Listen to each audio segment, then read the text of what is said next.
Hi, my name is Maria Nardella, and I'm a personal chef and one of the founders of Living a Chemically Reduced Life. It's a Facebook group and a meetup group where we inspire people to do just that, live a chemically reduced life through reducing the toxins in their life and introducing amazing therapeutic grade essential oils into their everyday living. Today I'm here with our first installation of something called Something to Chew On. Over the holidays, my eating habits got pretty stinky. I don't know about you, but sometimes it's so hard to stick to a regimen and a routine. So I am back on my meatless Mondays and foot, fin, and face-free Fridays. So tonight is a meatless Monday in our house, and so I'm getting ready for dinner.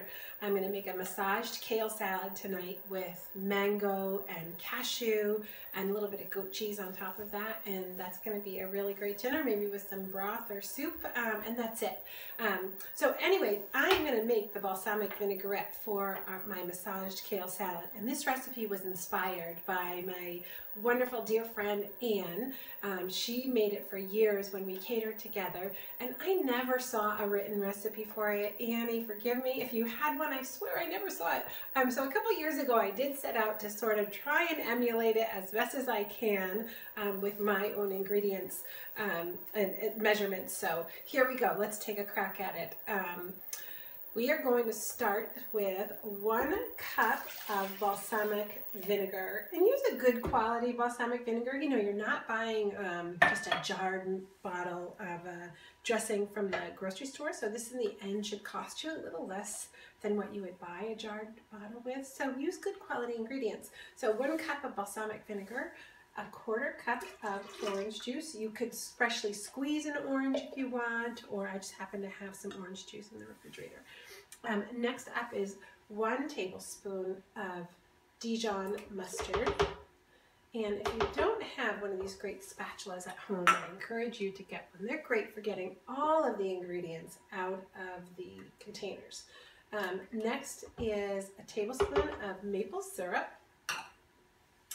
And then I have some salt, pepper, and garlic mix. This is one of my kitchen hacks, and I mix sea salt, white pepper, and garlic powder together, and it just saves me a couple steps when I'm overcooking at the stove. I don't have to really add it, so you can mix them in the quantities that taste good to you and your family, but it's a great time saver. Next up, today I'm going to flavor this with basil and lemon. I just think it's going to go really good with the kale salad that has some shaved Brussels sprouts and cabbage in it. You could do rosemary, you know, really let your palate be your guide, but today lemon oil. Lemon essential oil is really just the rind of the lemon. That's all that's in there. It's expeller pressed. So 2 drops of that. You could do 1 if you wanted a little less lemony flavor, and just 1 drop of basil.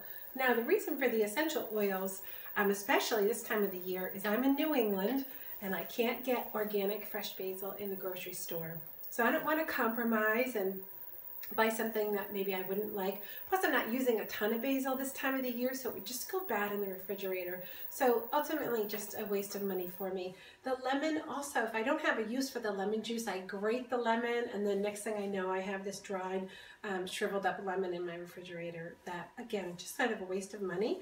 These also, you get the complete profile of the plant, so there's some really great health benefits to it as well. So anyway, that's everything that's going to go in right now. We're going to whir this together. You're going to mix it until it starts to turn a little light brown, just like that. Next, we're going to add our olive oil, and we're going to do it slowly so that the vinaigrette emulsifies. And what that means is that we're going to try and make it not separate as much. You know, sometimes you make a vinaigrette in, say, like a Good Seasons jar, and you shake it up, and it just keeps separating. So if you emulsify it, it won't do that. So what emulsifying means, you're going to turn your blender on until everything is whirring around, and you're going to slowly add your olive oil. You would use the same technique for making a mayonnaise. You put the yolks in the blender, slowly add the oil. If you've got mayonnaise, you could do the same thing and flavor it with essential oils. So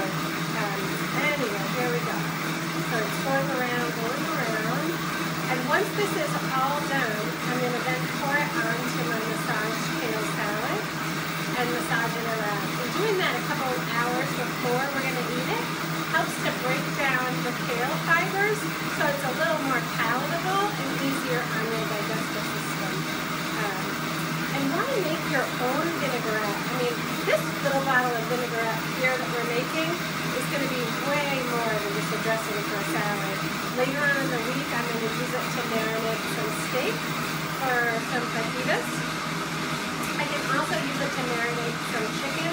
I can add a little to a sauce for some cacciatore. It also makes a really great dip for vegetables. And it's super healthy. It doesn't have a lot of junk in it. It has no junk in it. It doesn't have artificial ingredients, which we have no idea what those things are. It doesn't have natural flavorings, because we don't know what those are either. And it doesn't have words that are this long, and we don't know what half of those words are either. So that is our vinaigrette. You could store it in your empty vinegar bottle or get a really cool bottle.